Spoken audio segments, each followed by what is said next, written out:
Welcome to The Source, where we combine the headlines with in-depth conversations with the newsmakers themselves. I'm Pinky Webb. Today on the program, authorities keep a close eye on the security situation and the activities of an alleged cult in the mountains of Surigao del Norte. Caraga Police Chief Kirby John Kraft joins us in the program. And later, local fishermen are encouraged to continue fishing in Scarborough Shoal despite the presence of Chinese vessels. And the word war on the removal of the floating barrier in Bajo de Masinloc heats up. Philippine Coast Guard spokesperson for the West Philippine Sea, Commodore J. Tariela, tells us more later in the show.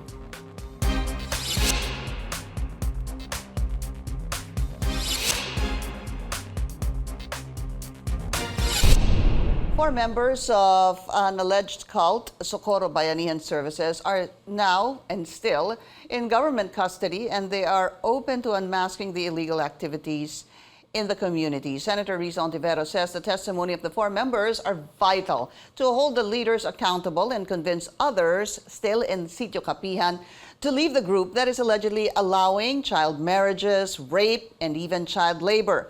Authorities, meanwhile, are keeping a close watch on Sitio Capihan to ensure peace and order amid allegations that members are being barred from leaving the area. Let's go straight to the source of the story. First off, we have Caraga Regional Director, Police Brigadier General Kirby John Kraft. General Kraft, good to speak to you again. Welcome to the source, sir.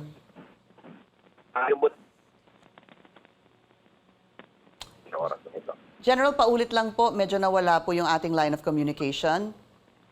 Can you hear me, sir? Yes, ma'am. Alright. Maayong buntag po at sa lahat po ng mga nakikinig po sa atin sa oras na ito. Magandang umaga po. General, can you just tell us ano na po ang sitwasyon sa Socorro ngayon? What is the overall situation? Ma'am, on the part po ng ating Philippine National Police, yung peace and order po doon sa area po ay atin pong mini-maintain.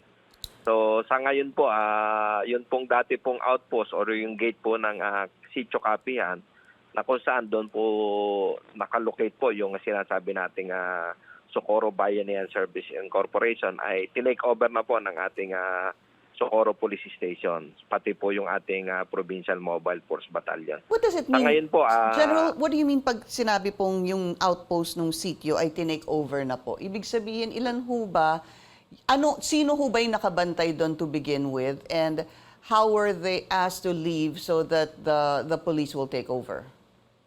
Opo, ma'am, dati po kasi hindi po basta nakakapasok doon dahil meron po silang entrance gate po doon. No? Po nang pumapasok doon ay inaharang po, binibigyan po ng visitors ID.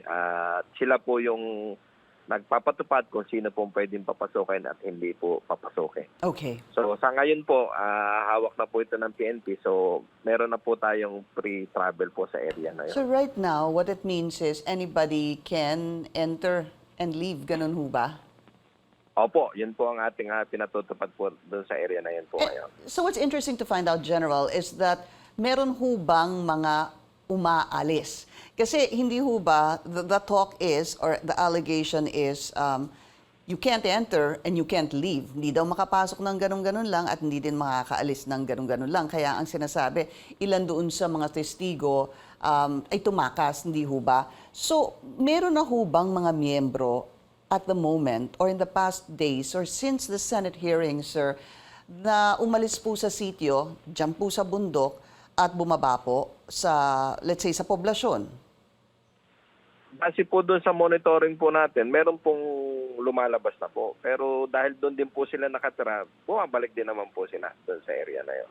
So ang ano lang po dito, wala na pong mag-hold sa kanila na makalabas-masok doon sa area po na yun. So they're free to enter and leave. And what is the police saying, sir? Nakakausap ho ba nila yung mga bumababa mula sa sitio at bumabalik? And what are they saying? Ma'am, sa ngayon din po, naglagay din po tayo nung police assistance desk. Doon mismo sa gitna, yung pinakasentro po nung barangay, kung saan meron silang bulwagan. Yung kung saan doon tinatanggap lahat ng mga bisita. Ngayon po, meron na po tayo doong police assistance desk. Opo. At nakakausap naman ng mga pulis natin yung tutuwa naman sila na napepel po nila yung presence po ng kapulisan doon. And has... Ah, yes, go ahead. Sorry. Go ahead, General. Bukod po doon, ma'am, nagkakandak na rin po tayo ng mobile at saka foot patrol tuwing umaga at saka tuwing gabi doon sa area na yan.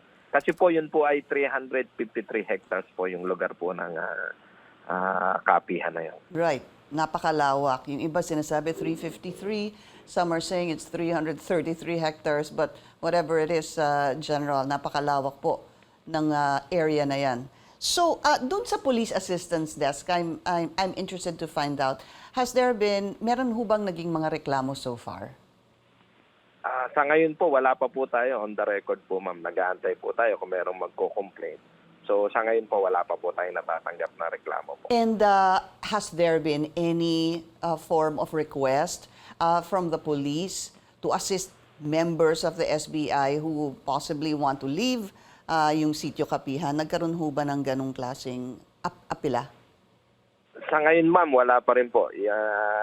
Inaantay rin po natin. Kaya nga po natin ipinasok na yung pulis sa loob para kung may mga ganyang reklamo, ma-actionan po agad natin. So they're really staying there. Ganun po lumalabas, hindi ho ba? In spite of the police presence, nananatili po yung mga miyembro ng SBSI sa sitio Kapihan. Yung bahay nila, doon na sila nakatira. Apo.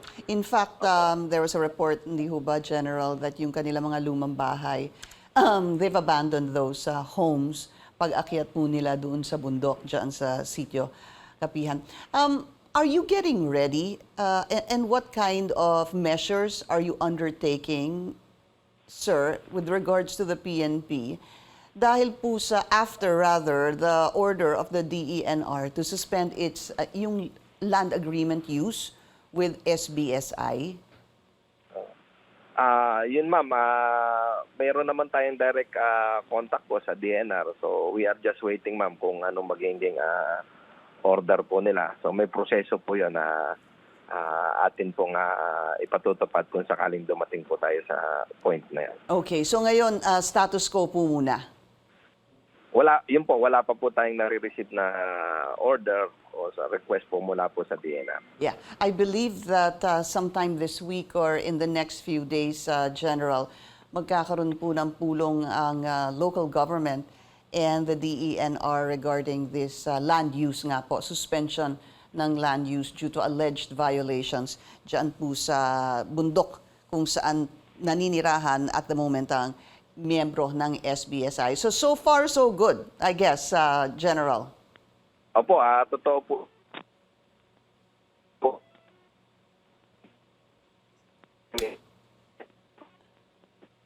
Caraga Regional Director, General Kirby Kraft, sir, we've lost you on the line. The signal isn't so good, but just the same, sir, thank you so much for your time. Coming up, the Philippine Coast Guard rejecting China's claim the Philippines fabricated its story of removing the floating barrier in Scarborough Shoal. PCG spokesperson for the West Philippine Sea, Jay Tariela, tells us more after the break. This is The Source on CNN Philippines. Please stay tuned.